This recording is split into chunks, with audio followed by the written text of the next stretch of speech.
আজকে একটা ভিডিও আমার ভাইরাল হয়েছে আমরা সেনা ক্যান্টনমেন্টে ঢোকার সময়। এই যে ভিডিওটা, এটার জন্য এটা আজকের আসলে না, এই ভিডিওটা গত মাসের 6 তারিখে, তার মানে প্রায় 1 মাস আগে।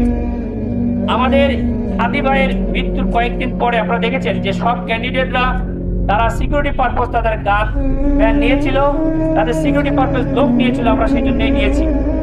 কিন্তু সেখানে ঢোকার সময় আমাকে যখন বলা হলো এই কারণে, এবং হাদি ভাইয়ের মৃত্যুর অল্প দিনের পরেই যেহেতু ঘটনা ছিল, আমরা যারা তার ট্রিটমেন্ট এবং আনুষঙ্গিক তার সঙ্গে অ্যাটাচ ছিলাম, তার মতের সঙ্গে অ্যাটাচ ছিলাম, তার যে আদর্শ ছিল সেই আদর্শ যে আজাদি, এদেশে মানুষের অধিকার আদায় হবে, এদেশের মানুষ স্বাধীনভাবে কথা বলতে পারবে, সে ভিন্ন মতের হতে পারে, কিন্তু তাকে দমন নিপীড়ন করা হবে না, সেই ভিত্তিতে আমরা কিছুটা শক ছিলাম।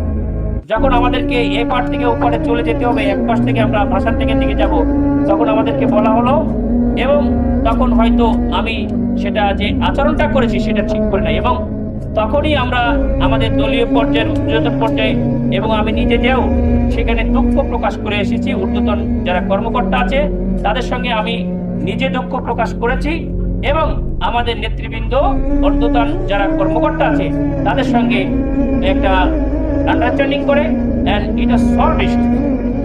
এই ইস্যুটা রাজনৈতিকভাবে আপনারা কিছুদিন আগে দেখেছেন যে বিএমডিসি সার্টিফিকেট নিয়েও আমার একটা ডাক্তার না ভুয়া ডাক্তার, একটা জনতার যে স্রোত, জনমানুষ আমাদের দিকে যে ঝুঁকে আসছে, এটা থেকে বিচ্ছিন্ন করার জন্য এরকম একটা রিউমার ছড়াই দেওয়া হয়েছিল। আল্লাহর অশেষ মেহেরবানিতে মানুষ সেটা সম্পর্কে ভালোভাবে জানতে পেরেছে, আমরা রোগীর সঙ্গে কেমন ব্যবহার করি সেটাও জানতে পেরেছি। আমরা মানুষের সঙ্গে, আমি জোর গলায় বলেছি যে কোনো দিন আমার নিজের স্বার্থের ব্যাপারে কোনো সময়ের জন্য কোনো মানুষের সঙ্গে আমি খারাপ ব্যবহার করি নাই।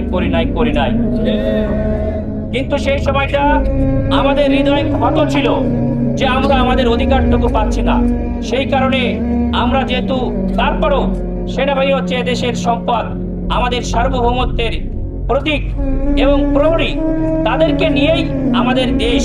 সুতরাং সেখানে আমার কথাগুলো দেখেছেন যে আমি বলেছি যে এটাই আমাদের সম্পদ, এই সম্পদ বিশ্বের মুখ উজ্জ্বল করেছে।